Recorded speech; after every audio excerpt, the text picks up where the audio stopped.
안녕하세요. 저는 십수년째 가사도우미 일을 하며 아이들을 키우고 있는 40대의 여성입니다. 저도 여러분들처럼 평소에 이곳에서 재미있는 사연들을 많이 듣고 있어요. 사람들 세상 사는 얘기가 제일 재미있다고 그러더니 저는 드라마보다도 사연들이 더 재미있더라고요. 그래서 저는 일을 할 때에도 혼자 있을 때면 늘 라디오처럼 사연을 들으면서 일을 하고는 합니다. 다른 분들의 사연을 듣다 보면 화가 날 때도 있고 감동을 받을 때도 있고 가끔은 제가 얼굴도 모르는 그분들께 응원을 받는 기분이기도 해요. 그럼 왠지 일을 할 때에도 고생이 덜해지는 느낌이더라고요.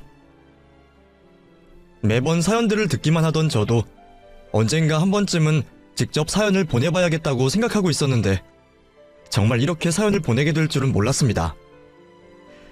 사실 저야말로 누구보다 사연이 많은 사람이거든요. 남편 없이 자식들 키우면서 먹고 살아보겠다고 남의 집 일을 하다 보니 남들 못지않은 고생을 하고 살았던 사람이었습니다. 게다가 을 중에 을로서 남의 집 일을 하며 돈을 벌다 보니 가끔은 정말 못 들을 말도 듣고 무시도 당하고 저도 이런저런 사연이 많이 생길 수밖에 없는 거죠. 하지만 오늘 하려는 얘기는 제 이야기는 아닙니다. 제 이야기는 다음으로 미뤄두고 꼭 보내고 싶은 사연이 생겼거든요. 남의 집 일을 해오다 보면 자연스럽게 그 집 사정을 알게 될 수밖에 없는데 다들 저마다 속사정이 있기 마련입니다. 하지만 괜히 말 한 번 잘못했다가 밥줄 끊기는 일이 생길지 모르니 보고도 못 본 척, 들어도 못 들은 척하는 게 당연할 수밖에 없었어요. 저도 나름의 직업의식 때문에 일하면서 보고 들은 얘기는 절대 밖에서 말하지 않았었는데 그런 제가 처음으로 그 금기를 깰 수밖에 없었네요.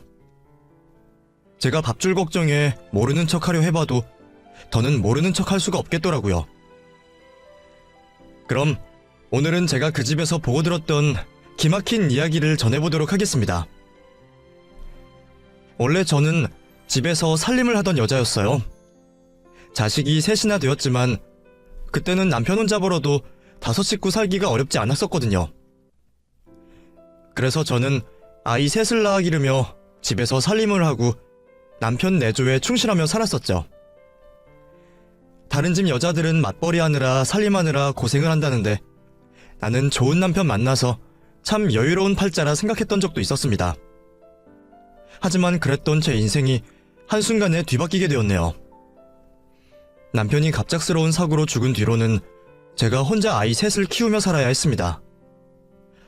집에만 있었던 저는 어쩔 수 없이 돈을 벌기 위해 무슨 일이든 해야 했고 살림밖에 모르던 제가 할 수 있는 일은 얼마 되지 않았어요.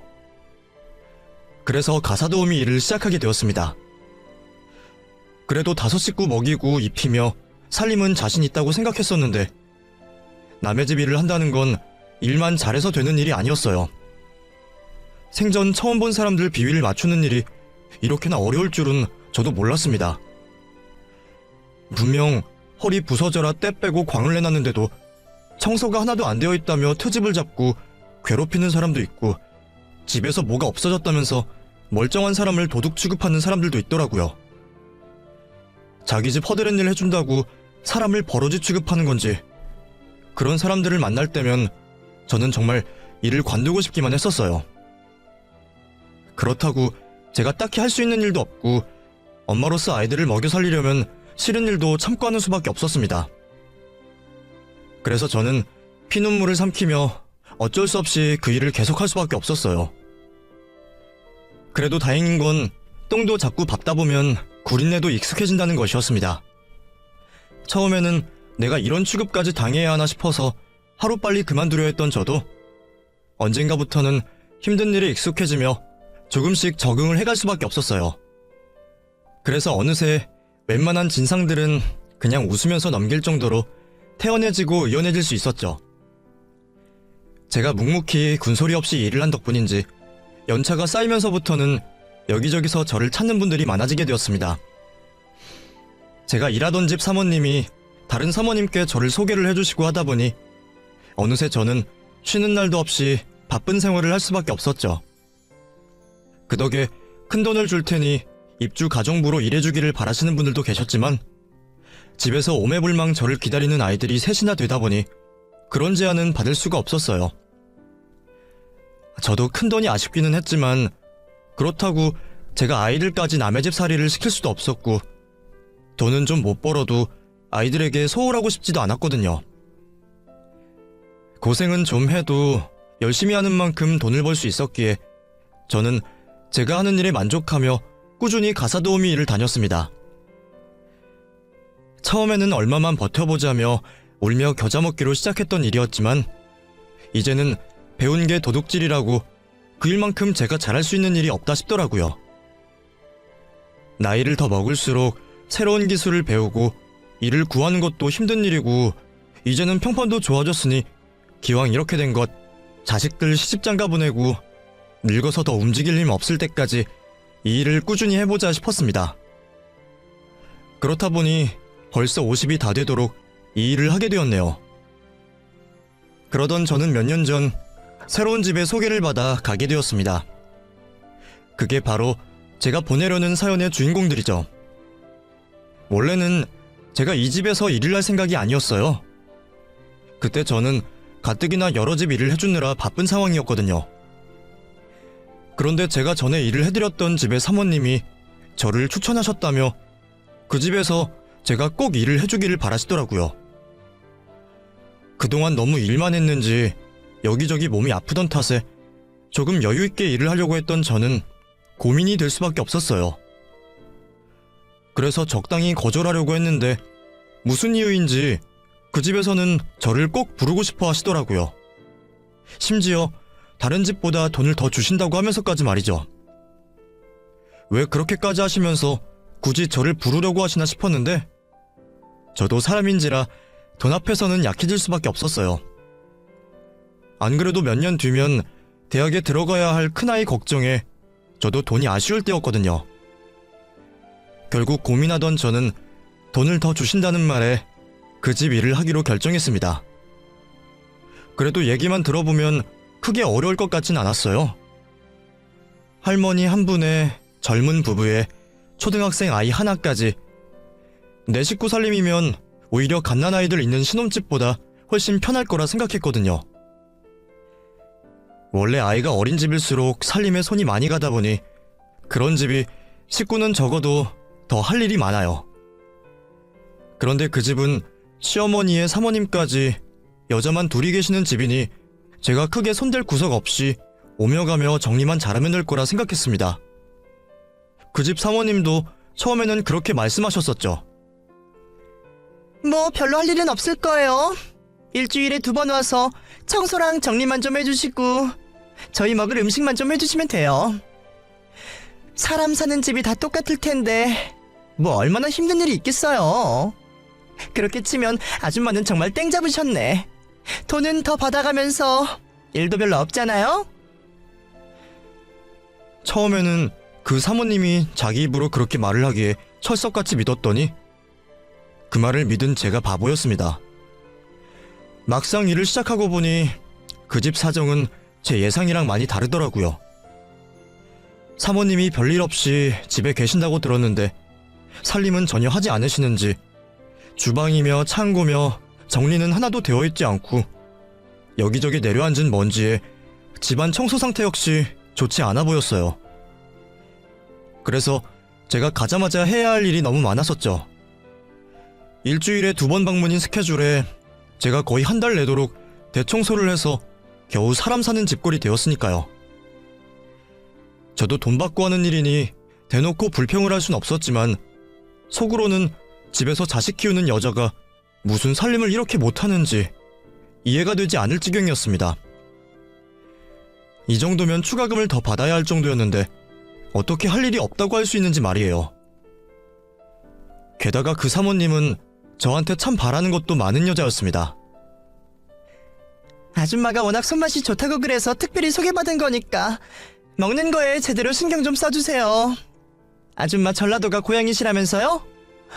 저희 엄마도 전라도인데 제가 엄마가 일찍 돌아가셔서 엄마 손맛이 늘 그리웠거든요. 같은 고향 출신이니까 똑같이 좀 해줘요. 알겠죠? 제가 자기 친정어머니와 같은 고향이라면서 일찍 돌아가신 친정엄마 솜씨대로 요리를 해달라고 하더라고요.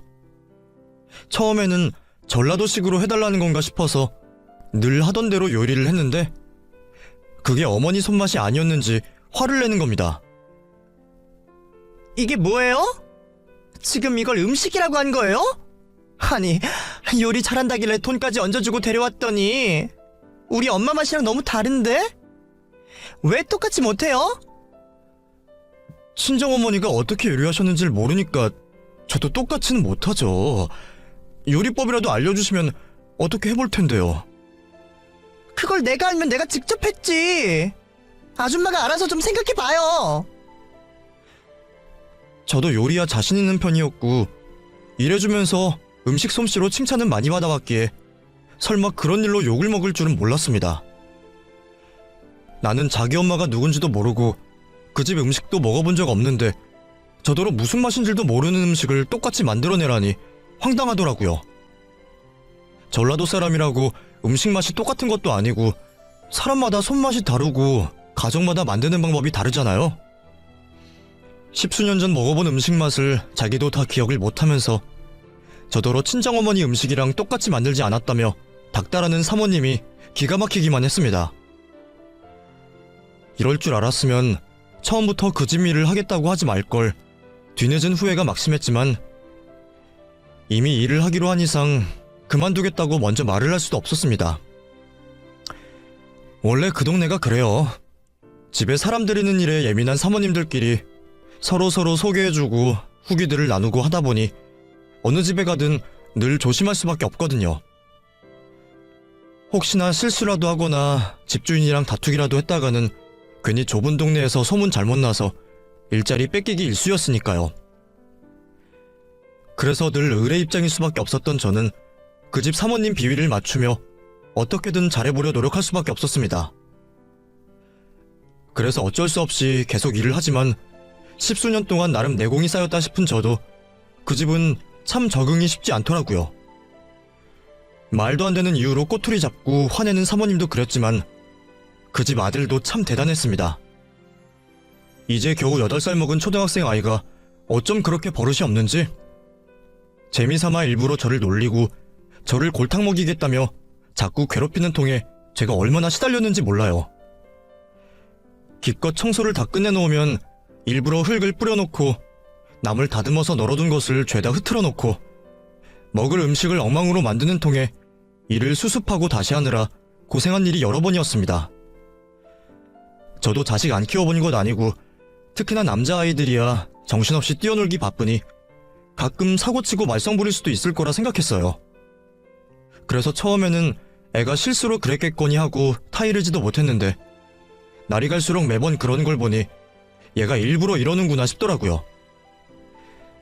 일부러 그런다는 게 확실한 것이 제가 화를 내는지 안 내는지 궁금했는지 얘가 그렇게 말썽을 부려놓고는 일부러 와서 제 얼굴 표정을 살피더라고요. 어린애가 어쩜 그러는지 그렇다고 가사도우미가 일해주는 집 아들 혼을 낼 수도 없던 탓에 매번 참는 수밖에 없었죠. 사모님 짜증에 아이 말썽까지 참으려니 가뜩이나 힘이 들었는데 그 집에서 제가 제일 마음에 걸렸던 건 다름 아닌 그 집 시어머니였어요. 그렇다고 할머님까지 저를 괴롭혔다는 건 아니었어요. 오히려 그 반대의 사정이었죠. 사모님의 시어머님이신 그 집 할머니는 늘 조용하신 분이셨습니다. 처음에 일을 하러 갔을 때는 방 안에서 잘 나오지도 않으시기에 저는 얼굴도 몇 번 뵌 적이 없었어요. 그러다 몇 달 계속 일을 하다 보니 사모님이 안 계실 때에만 나오셔서 저랑 얘기도 나누시고 점점 가까워지게 되었었죠. 할머니는 제 속을 뒤집는 그 집 식구들 중에 유일하게 저를 사람 대접해주시고 챙겨주시는 분이셨어요.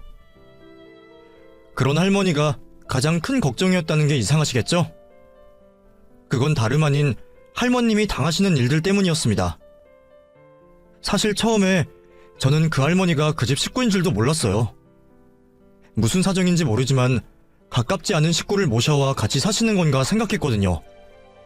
먼 친척이나 가까운 지인 말이죠. 그것도 그럴 만한 게 시어머니라고 하기에는 너무한 그 집 사모님의 행동 때문이었습니다. 시어머니 모시고 사는 며느리들이라면 보통 시어머니를 불편해하거나 조심스러워하거나 아니면 반대로 아주 가까운 사이여야 할 텐데 그 집 며느리는 할머니를 늘 남보다 못한 취급을 하더라고요. 누구 와 있을 때는 방에만 있으라니까 뭐 한다고 또 나와가지고 알짱거려요. 미안하다. 내가 화장실이 급해서 화장실 좀 가려고. 뭘 또 훔쳐먹었길래 화장실을 이제 다녀요. 제발 동네 부끄럽게 만들지 말고 안 보이는데 좀 박혀있으라니까. 그 집 일하기 시작하고 얼마 안 되었을 때 제가 거실 청소를 하고 있던 중에 할머님이 화장실이 급해서 밖으로 나오셨더니 사모님이 할머님한테 저런 소리를 하더라고요. 그 소리를 듣고 놀란 제가 오히려 사모님 눈치를 볼 지경이었어요. 이게 며느리가 시어머니에게 할 수 있는 언행이라고 생각을 하시나요? 같이 사는 식구라기에 가족인 줄 알았더니 그런 걸 보니 남인가 생각했죠. 그렇다고 제가 먼저 물어볼 수는 없으니까 무슨 사정이 있기는 있나 보다 싶어서 조용히 입을 닫고 저는 제 할 일을 했습니다. 청소하고 살림 살아주러 간 거니 할머님 방도 치울까 했더니 그 집 사모님이 그 방은 건들 필요 없다며 할머님은 신경 쓸 필요도 없다 그러더라고요. 그 방은 알아서 하니까 그냥 냅두고요. 아줌마는 그냥 내 방이랑 아이 방만 잘 치우면 돼요. 그리고 제일 중요한 거 식사 준비. 어차피 음식하려고 부른 거니까 청소는 대충 하고요. 알았죠? 나를 무슨 전담 요리사 정도로 생각하는 건가 싶기도 했지만 저야 방 하나 덜 치우면 일이 줄어드니 반길 일이었습니다. 하지만 왠지 저는 그 할머님이 늘 신경이 쓰이곤 했었어요. 대체 뭘 그렇게 숨기는 건지 몰라도 사모님은 처음에는 제가 할머님이랑 마주치기라도 할까봐 할머님을 방 밖으로 나오지도 못하게 하고 집도 비우지 않았었어요. 하지만 시간이 지나면서 사모님도 긴장을 푸셨던 건지 언젠가부터는 제가 일을 하러 오는 날에도 집을 비우셨고 그제서야 저도 할머님과 얘기를 나누고 친해질 수 있게 되었던 거예요. 그리고 그제서야 제가 몰랐던 그 집 식구들의 사정을 듣게 되었죠. 며느리가 나를 원래 싫어했어. 그거야 다 내 탓이지. 내가 며느리 시집 올 때 결혼 못 시킨다고 반대를 했었거든. 며느리가 원래는 홀어머니랑 살던 아이였는데 10몇 살에 어머니마저 잃고 친척집 전전하면서 고아로 지냈다더라고. 그 사정이 안타깝지만 그렇다고 아들 짝으로 고아를 바랄 엄마가 어디 있겠나. 우리 아들도 고생 많이 하고 자랐던 탓에 나중에 결혼할 때는 꼭 사랑 많이 받고 자라서 구김없고 예쁜 며느리를 들였으면 좋겠다 싶었거든. 시어머니들이야 다들 그렇겠지만 나름의 며느리 욕심이 있으셨던 할머니는 처음에 고아로 어렵게 자랐다는 그 집 사모님을 아드님의 짝으로 반대를 하셨답니다. 하나뿐인 귀한 아들이 배운 것도 없고 돈도 없는 며느리 만나서 고생하게 될까 걱정을 하셨던 모양이에요.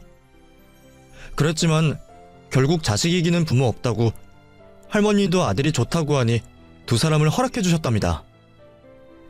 이왕 허락한 김에 결혼 준비도 도와주시고 갈 곳 없다는 며느리를 집에 들여서 시댁살이 시키며 친정엄마 대신 가르쳐주고 싶으신 것도 많았다고 하더라고요.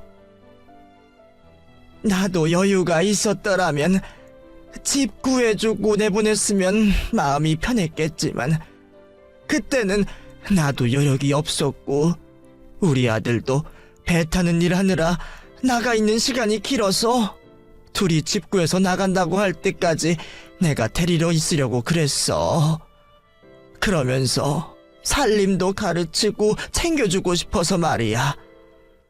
나야 좋은 마음으로 시작했던 건데 그게 문제였던 건지 오히려 우리 사이가 더 나빠져 버렸어. 얘가 그걸 나한테 시집살이 당한 거라 생각했던 건지 언젠가부터 나를 아주 치를 떨며 싫어하더라고. 그래서 결국 고부 갈등 아닌 고부 갈등이 생기고 말았지. 반대하는 결혼을 하고 시댁살이까지 하게 된 것이 힘들었던 건지 사모님은 결혼 생활 내내 시어머니와 사이가 좋지 못했답니다. 그래도 아들과 사이는 좋아서 결혼한 지 얼마 안 되어 임신을 하고 떡두꺼비 같은 아들을 낳았죠. 할머님은 그게 기특해서 친정엄마 대신 육아라도 도와주고 싶었지만 며느리는 할머니가 자기 자식에게 손대는 걸 끔찍하게 싫어했답니다. 자기가 부모 사랑 못 받고 자란 만큼 아이는 제 손으로 키우겠다며 일도 안 하고 여태 집에서 아이 키우며 살았다네요. 배 타는 일을 하는 남편 벌이가 나쁘진 않았지만 그 벌이에 내 식구가 매달려 살기에는 빠듯하겠다 싶겠더라고요. 그런데 어떻게 지금은 이렇게 좋은 집에서 사시면서 가사 도우미까지 쓰세요? 아드님은 아직도 배 타고 계시잖아요. 아드님이 무슨 좋은 일이라도 생기신 거예요? 아니야. 우리 아들이야 그때나 지금이나 비슷하고 이건 다 며느리 덕분이야. 그동안 저는 사모님이 부자 남편 만나서 여유롭게 사는 사람인 줄만 알았습니다. 일한다는 얘기는 들어본 적도 없었는데 그런 사모님이 맨날 집에서 취미생활을 하거나 밖에 나가서 쇼핑하고 외출해서 놀러 다니는 줄만 알았거든요. 그런데 할머니 말씀으로는 집에서 아이 키우며 놀던 며느리가 몇 년 전부터 주식을 시작하더니 투자 성공으로 떼돈을 벌었다더라고요. 그리고 그때부터 상황이 이상하게 돌아가기 시작했답니다. 돈을 벌었으니 이제는 더 아쉬울 것도 없는 며느리가 당연히 독립해서 나갈 거라 생각했답니다. 그런데 그런 며느리가 비싼 집을 사더니 시어머니까지 모시고 가겠다 했다는 거예요. 아들이야 고부 갈등이 있는 줄도 몰라서 그런지 그런 와이프가 착하다며 좋아했지만 시어머니는 자기를 싫어하던 며느리가 웬일인가 했답니다. 그런데 아니나 다를까 이제 입장이 달라진 며느리가 자기를 반대하던 시어머니를 자기 밑에 두고 싶었던지 시어머니를 그렇게 하대하고 괴롭히기 시작했던 거예요. 이제 며느리 입김이 더 세서 꼼짝도 못하시던 할머님은 돈 많은 며느리가 혹시나 아쉬운 것 없이 손주 데리고 아들 버리고 이혼이라도 하겠다고 할까봐 늘 노심초사하며 사셨답니다. 그래서 아들에게는 말 못하고 아들이 없는 동안 할머님은 그 집에서 꿔다 놓은 보릿자루 마냥 며느리에게 괴롭힘과 구박을 당하셔야 했습니다. 아무리 그렇다 한들 어떻게 자기 시어머니를 그렇게 무시할까 싶었던 저는 그런 며느리가 이해되지 않았습니다. 하지만 할머님은 점점 나이가 드시고 경제력도 없으시다 보니 며느리에게 꼼짝도 못하셨어요. 그런데 그게 다가 아니었더라고요. 그동안 저는 할머님이 그냥 짜증과 구박 정도의 괴롭힘을 당한 줄만 알았는데 나중에 알고 보니 할머님은 그동안 제가 아는 것보다 더한 일들을 당하고 계셨어요. 사모님이 제가 있어서 그나마 눈치를 봤던 건지 남편이나 보는 사람이 없을 때는 할머니를 때리기까지 했다는 겁니다. 할머니, 팔에 이게 뭐예요? 어디 다치셨어요? 웬 멍이 이렇게 있어요? 그냥 넘어졌어. 할머님 팔 여기저기 명자국이 있는 걸 보고 놀란 제가 물어보자 할머니는 그냥 넘어졌다며 얼버무리셨습니다. 그런데 아무리 봐도 사람이 넘어져서 생길 수 있는 상처가 아니다 싶더라고요. 저는 혹시나 싶은 생각에 그 후로도 할머님을 주시했고 멍이 사라지지 않던 어느 날 결국 할머님의 입에서 끔찍한 속사정을 듣게 되었습니다. 사실 나 며느리한테 매일 맞아. 이제는 화가 나면 말로 풀리지가 않는지 물건을 집어던지고 나를 때리기까지 한다. 그래서 내가 요즘 살아도 사는 게 아니야. 예? 그게 무슨 말이에요? 맞으신다뇨? 사모님이 할머니를 때린다고요? 폭력은 범죄예요. 그걸 왜 참고 계세요? 당장 아드님한테 말하고 경찰에 신고라도 하셔야죠. 신고는 무슨... 그렇다고 죽는 것도 아니고 그냥 화풀이 당해주고 말면 그만이야. 며느리가 시어머니를 때린다는 얘기에 놀란 제가 당장 신고를 해야 한다고 말씀드렸지만 할머님은 신고할 생각이 없으시다며 오히려 저를 말리셨습니다. 당신이 몇 대 맞아주고 대신 화풀이 당하면 가정이 모두 평안할 거라고 말이에요. 그게 무슨 말인가 싶어서 저는 할머님을 회유하려 해봤지만 할머님은 괜찮다는 말씀뿐이셨습니다. 처음에는 대체 왜 며느리에게 맞으면서까지 참으시는가 싶어 이해가 되지 않았지만 그렇게라도 아들에게 피해를 끼치고 싶지 않은 게 부모 마음인가 싶었던 저는 같은 부모 입장으로 할머님을 이해할 수밖에 없었습니다. 그리고 그런 사실을 배타느라 나가 있는 아드님은 까맣게 모르고 있는 듯 했어요. 저라도 대신 할머님을 구해드리고 싶었지만 그렇다고 제가 나서서 할 수 있는 일은 아무것도 없었습니다. 남의 집 일하며 돈 버는 사정에 제가 대신 신고를 할 수도 없었고 아드님에게 알리려고 해도 당사자인 할머니가 절대로 안 된다고 반대를 하시니 제가 어떻게 할머님을 도와야 할지 도저히 모르겠더라고요. 덕분에 매일 양심의 가책에 시달리면서도 저도 결국 제 자식이 우선이었던지 제 밥그릇을 지키느라 그런 며느님을 고발하지 못하고 있었습니다. 그러다 오랜만에 그 집 아드님이 집으로 돌아온다는 소식이 들렸습니다. 남편이 몇 달 만에 돌아온다며 사모님이 저한테 저녁 준비까지 부탁을 하시더라고요. 아줌마, 혹시 다음 주에 저녁까지 일해줄 수 있어요? 그날 우리 남편이 오랜만에 집에 들어오는데 이번에는 외식 안 하고 집에서 보낼까 해서 아줌마가 저녁 식사까지 봐주고 가면 좋겠는데 안 돼요? 글쎄요. 저녁에는 저도 집에서 애들을 챙겨야 해서. 내가 설마 돈 안 쳐줄까봐 그래요? 보너스 줄 테니까 그냥 좀 해줘요. 애들이야 치킨이나 시켜주던가. 아무튼 그날 일 해주는 거예요?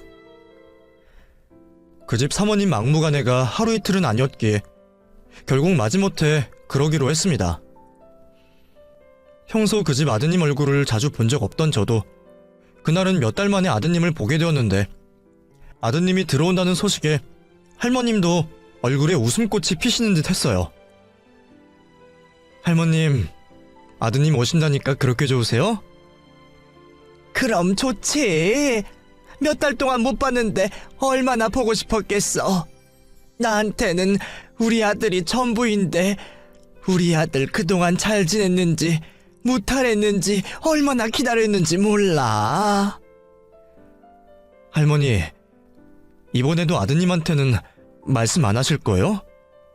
이제라도 얘기해보시는 게 어떠세요? 아니면 따로 나가 살기라도 하겠다고 하시던가요? 그런 소리 이제 하지 말라도 그래. 내가 그런 얘기를 꺼내면 우리 아들이 얼마나 놀래겠어. 이제 집에 돈도 많고 좋은 집에서 모시고 산다고 우리 아들이 얼마나 좋아하는데 그게 다 며느리 덕분이라고 우리 아들이 며느리한테 엄청나게 고마워한다고. 그런데 내가 괜히 집에서 나가겠다니 뭐니 그런 소리 꺼내면 아들이 무슨 걱정을 하겠어. 가뜩이나 처자식 두고 멀리 나가서 고생하는 아들한테 나까지 걱정시키지는 말아야지. 어차피 나는 얼마 남지도 않은 인생이고 그냥 이렇게 조용히 있는 듯 없는 듯 살다가 떠나주는 게 내 할 일이야. 저는 더 늦기 전에 할머님이 편해지시기를 바랬지만 결국 할머님을 설득할 수는 없었습니다. 그런 할머님 사정이 안타까워 오지랖을 부리고 싶다가도 나도 내 코가 석자인 마당에 남의 집 사연에 너무 깊게 관여한다 싶어 애써 그 일을 잊으려고 했어요. 보고도 못 본 척, 들어도 못 들은 척해야 오래 살아남을 수 있기에 저로서는 어쩔 도리가 없었습니다. 그렇게 고민하던 사이 시간이 흘러 그 집 아드님이 집으로 돌아오시고 제가 저녁 식사까지 챙기기로 약속한 날이 되었습니다. 사모님이 시키시는 대로 진수성찬을 차린 저는 식사가 끝나기를 기다리며 주방 정리를 하고 있었어요. 그런데 그때 갑자기 식탁 쪽에서 큰 소리가 나더라고요. 김진수! 엄마가 밥 먹을 때는 핸드폰 하지 말고 얌전히 있으라고 그랬지? 아버지 앞에 계신데 게임하면서 밥을 먹으면 어떡해? 아, 이거 해야 한다고. 그러게 나 밥 안 먹는다 했잖아. 밥을 안 먹긴 뭘 안 먹어. 아버지 오랜만에 오셨는데 자꾸 이럴 거야? 아, 그냥 냅두라고. 원체 버릇없는 그 집 아이가 또 말썽인 모양이었습니다. 엄마가 워낙 오냐오냐 키우다 보니 아이가 버릇이 있을 수가 없었겠죠. 자기가 그렇게 키워놓고도 화가 나는지 사모님이 아이를 혼내고 계시더라고요. 김진수, 게임 안 꺼? 싫은데 어쩌라고? 뭐? 이게 보자 하니까 버릇이 없어. 안 되겠어. 너 앞으로 핸드폰 압수야. 결국 참다 못한 사모님이 아이가 게임하며 들고 있던 핸드폰을 뺏어갔습니다. 정말 버릇없다 싶기는 했지만 9살짜리 아이면 말을 듣겠다 싶었어요. 그런데 그 순간 그 어린애가 갑자기 이년아 하며 자기 엄마 머리채를 잡아 흔드는 겁니다. 자기가 하던 게임을 못하게 했다고 화가 났다는 거였죠. 그렇다고 이제 겨우 9살밖에 안 된 애가 어떻게 그런 짓을 할 수 있는지 그 광경에 모두 놀라 굳어버릴 수밖에 없었습니다. 너 이거 안 놔? 그러니까 내 핸드폰 내놓으라고. 김진수, 너 이게 무슨 짓이야? 어디 엄마 머리채를 잡고 그런 소리를 해? 그래도 자기보다 한참 큰 아버지는 무서운지 아버지 손에 붙잡혀서야 잠잠해진 아이는 그제서야 사모님의 머리채를 놓았습니다. 너 엄마한테 방금 뭐라고 했어? 이년아? 이년이라고 했어? 너 그거 어디서 배웠어? 아빠한테 정말 혼나볼래? 이게 머리 좀 자랐다고 벌써부터 이런 짓을 하고 있어? 당신은 대체 아이 교육을 어떻게 시킨 거야? 당신은 얼른 가서 매 가져와. 오늘 진수 가만히 안 넘어갈 거야. 아버지 손에 붙잡혀서도 화가 안 가시는지 씩씩거리던 아이는 매를 든다는 소리에 그제서야 겁이 났던지 더 발악을 하기 시작했습니다. 아, 왜 나한테만 그래? 나도 보고 배운 대로 하는 건데. 엄마는 맨날 할머니 머리 잡으면서 이년아 저년아 하는데 그럼 엄마도 때려. 엄마도 혼내라고. 순간 아이의 입에서 나온 얘기에 아드님도 며느님도 그리고 할머님까지 모두 조용해지고 말았습니다. 그게 무슨 말이야? 엄마가 할머니한테 뭘 한다고? 엄마 맨날 할머니 때리고 할머니한테 이년저년 하잖아. 그래서 할머니 맨날 울어. 어머니, 이게 무슨 말이에요? 진짜 집사람이 그랬어요? 충격을 받아 되묻는 아들의 질문에 할머님은 아무 말씀도 하지 못하셨습니다. 비참하신 건지 속상하신지 참담한 표정으로 계신 할머니를 보자 저도 더 이상은 모른 체 하면 안 되겠다는 생각이 들었습니다. 어쩌면 오히려 잘된 일인지도 몰랐습니다. 이렇게가 아니었다면 할머님이야 그 성격이 아마 죽을 때까지 비밀로 하셨을 텐데 그러면 저 역시 남의 집 사정을 모른 채 하다가 방관하고 범죄에 동조하는 사람이 되었겠죠. 그 생각을 하자 아무리 내 사정이 급하고 안타깝다고 해도 피해자가 있는 상황을 묵인할 수는 없다 싶더라고요. 결국 저는 제 밥그릇이 없어질 작정을 하고서 그 집 아드님께 제가 알고 있던 모든 사실을 전할 수밖에 없었습니다. 저 말씀드릴 게 있어요.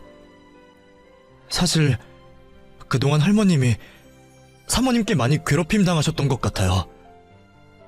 처음에 제가 이 집 일하기 시작했을 때는 그냥 구박하고 짜증 정도 부리는 줄 알았는데 저도 최근에서야 알게 되었지만 그게 다가 아닌 모양이더라고요. 할머님 몸에 여기저기 멍자국도 있고 아무래도 사모님이 학대를 하신 것 같아요. 그게 정말이에요? 진수가 그냥 하는 소리가 아니라 저 사람이 평소에도 어머님한테 그랬다고요? 때리는 건 제가 직접 본 적이 없지만 멍자국은 분명히 봤어요. 그리고 평소에도 늘 할머님을 구박하고 소리 지르는 건 일상이고요. 할머니 말씀으로는 거의 매일 매맞으며 화풀이를 당하신다고 하셨거든요. 할머님이랑 사모님 사이가 처음부터 안 좋았던 건 아세요? 할머님이 사모님을 반대하셨다고 사모님이 할머님한테 억하심정이 있던 모양이에요. 아마 그래서 자기가 시집살이 당한 걸 되갚아주려고 일부러 할머님을 모시고 사는 것 같기도 하고요. 근데 할머니는 자꾸 비밀로 하자 그러시고 저도 돈 받고 일하는 사정이 있어서 말씀을 못 드렸어요. 정말 죄송합니다. 뒤늦은 저의 양심 고백에 아드님은 큰 충격을 받은 듯 했습니다. 도저히 믿기 어려운지 저한테 몇 번이고 물어보더라고요. 하지만 결국 제가 하는 말이 거짓말이 아닌 걸 알았는지 곧장 아내에게 사실을 따져 물었습니다. 당신 진짜로 그동안 엄마한테 그랬어? 그래서 그게 뭐? 어머니는 나한테 잘해줬어? 구하라고 무시하고 반대할 땐 언제고? 내가 돈 좀 생기니까 내 앞에서 굽신거리는 거 봐. 그게 꼴배기 싫어서 더 그랬어.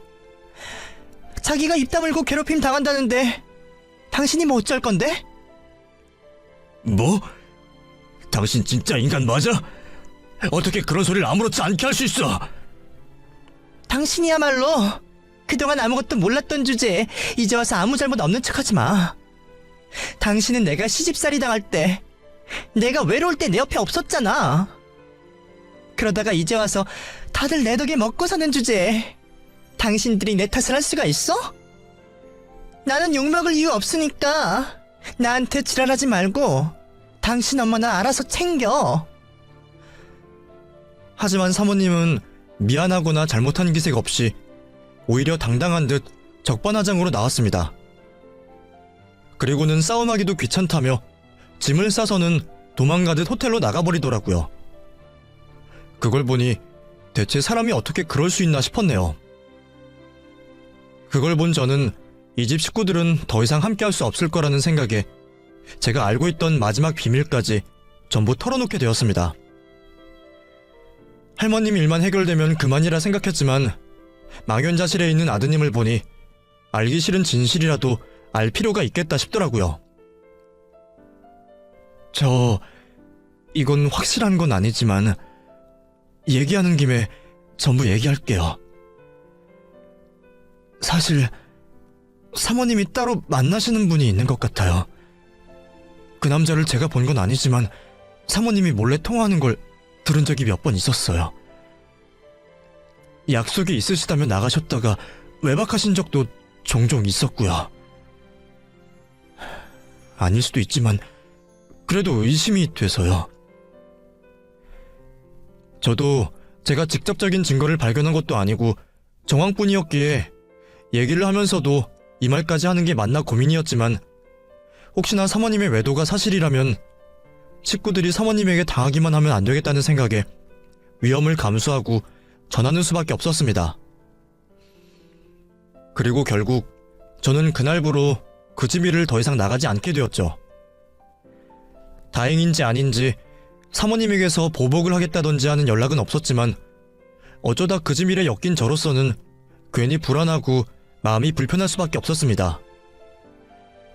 그래서 이왕이면 그 못된 사모님이 제대로 죗값을 치르기를 바랄 뿐이었죠.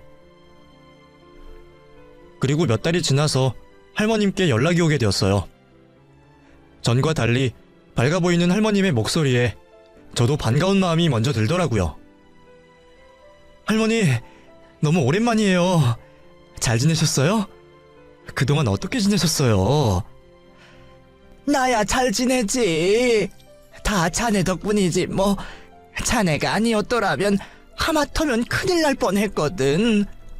그래서 자네한테는 꼭 얘기를 해줘야겠다 싶어서 내가 연락을 했어. 제 덕분에 일이 잘 되었다며 안심하시던 할머님은 제게 고마움을 전하고 싶어 하셨어요. 그렇게 할머님에게서 듣게 된 사건의 마지막은 정말 놀랍고 통쾌했습니다. 제가 의심을 했던 대로 그 집 사모님이 나 몰래 외도를 하고 있었던 게 맞았습니다. 제가 흘려준 언질로 사모님의 뒤를 캐던 아드님이 사모님의 불륜을 저지르는 정황을 잡았다더라고요. 그날 화가 난다며 호텔로 도망가듯 나간 사모님이 사실은 호텔이 아니라 그 남자의 집으로 갔었답니다. 그래서 결국 불륜을 잡았고 아드님은 그 일로 더 놀라운 사실을 알게 되었어요. 사모님의 상간남이 다름 아닌 사모님의 동업자였더라고요. 알고 보니 사모님이 주식을 시작한 것도 다 그 남자 때문이었는지, 어디서 어떻게 알게 된 건지 웬 사기꾼을 만난 사모님이 그 사람과 함께 주식 투자 사기를 벌였답니다. 그래서 그동안 사모님이 벌여들였다던 투자 수익들은 전부 주가 조작으로 벌어들인 피해자들의 피와 눈물이었다네요. 개미들을 속여서 주가를 조작하고 그 돈으로 졸부가 되어서는 자기 시어머니를 괴롭히고 남편 몰래 바람을 피고 다녔네요. 다른 가족들이나 주변 사람들은 그것도 모르고 그 사모님이 다들 머리가 좋아서 주식을 잘하는 줄만 알고 있었는데 말이죠. 결국 불륜으로 그런 사기 행각까지 드러난 바람에 할머님의 아드님은 자기 와이프를 경찰에 신고했고, 결국 그 상관남과 며느님은 주가 조작과 사기 혐의로 경찰에 구속이 되었답니다. 경찰에 붙잡혔다는 소식에 피해자들이 경찰서로 찾아왔고, 그제서야 그 둘이 얼마나 많은 돈을 사기를 쳤는지도 드러나게 되었습니다. 천만다행으로 아드님이 늦지 않게 둘의 덜미를 잡아 바로 경찰에 넘겼기에 망정이었지, 그 인간들이 돈을 주고 튀어버렸으면 아마 그 피해자들도 구제를 받지 못하고 계속 피눈물을 흘릴 뻔했다네요. 결국 사모님과 상간남은 경제사범으로 실형을 받게 되었고, 아드님과 사모님 역시 이혼을 하게 되셨습니다. 저도 설마 그런 상황까지는 몰랐는데 얼떨결에 소 뒷걸음치다 쥐잡은 꼴이 되었더라고요. 저도 남의 집 일에 관여할 때는 불안하고 걱정되는 마음이 더 컸는데, 결과가 그렇다고 하니 왠지 제가 좋은 일을 한 것 같은 기분도 들었어요. 하지만 저는 그 중에서도 그동안 며느리에게 학대당하던 할머님이 안전해지신 것이 제일 다행이지 않나 싶어요. 그리고 할머님 일을 알게 된 아드님은 이제라도 할머니와 자신의 아들을 위해 더 이상 배를 타지 않고 집에 머물기로 결정하셨답니다. 그리고 그런 아들의 결정을 할머님이 제일 반기셨죠. 이제 우리 아들 위험한 뱃일 안 하고 집에 있을 거야. 사정은 안 좋아질지 모르지만 그래도 어떻게든 되겠지. 사업을 해볼 생각인 것 같은데 나도 돕고 다 같이 힘내면 좋아질 거야. 이게 다 자네 덕분이네. 아유, 제 덕은 무슨요. 저야 더 일찍 돕지 못해서 속이 상하기만 한데요. 그래도 일이 다 잘 돼서 다행이에요. 그럼 나도 이제 생각하면 왜 그런 고집을 부렸나 후회스러워. 자네 아니었으면 지금도 계속 당하고 있었을 텐데 다 자네 덕이야. 자네는 좋은 사람이야. 그러니까 앞으로도 꼭 좋은 일만 있을 거야. 내가 자네 잘 되라고 꼭 기도할게. 저도 뭘 바라고 했던 일은 아니었지만 그래도 원망이 아닌 감사를 듣게 되니 저도 기분이 좋더라고요. 제 복을 빌어주신다는 할머님의 말씀처럼 제게도 정말 좋은 일이 생겼으면 좋겠네요. 그럼 제게도 언젠가 좋은 일이 생기게 되면 그때 또 사연을 보내보겠습니다. 그때까지는 저도 열심히 애청자로 사연들을 잘 듣고 있을게요. 감사합니다.